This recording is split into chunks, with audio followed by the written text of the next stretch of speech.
Beaucoup nous ont posé des questions, parmi lesquelles nous avons cette question très préoccupante. Quelqu'un a voulu qu'on puisse établir l'alliance entre quand et quand.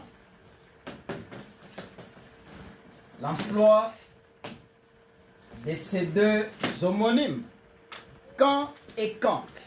Quand avec T et quand avec D. Ce sont des homophones. Voilà les dénominateurs communs. Donc des noms, ou en fait des mots qui ont une même prononciation. Mais la différence au niveau d'orthographe, comme vous pouvez le constater, l'un avec T à la fin et l'autre avec D à la fin. Et le sens est totalement différent. Lorsque je vais établir la nuance, vous allez vous rendre compte que le sens est très différent. Et il n'y aura plus question de les confondre juste après cette leçon. On commence par le premier quand, avec T à la fin. C'est une préposition. Voilà sa nature. Ce premier quand est une préposition. En l'employant, il est toujours suivi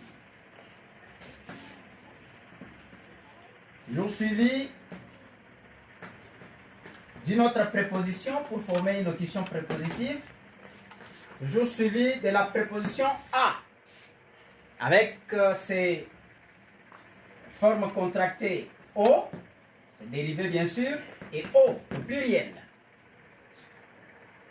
Exemple.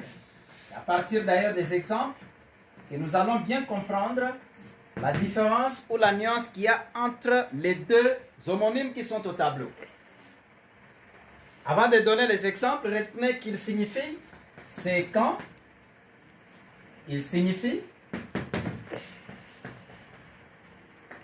pour ce qui est, ou en ce qui concerne. Nous allons essayer même de le remplacer par ces deux expressions synonymes et la phrase va garder le sens, ça va conserver le sens. Donnons des exemples.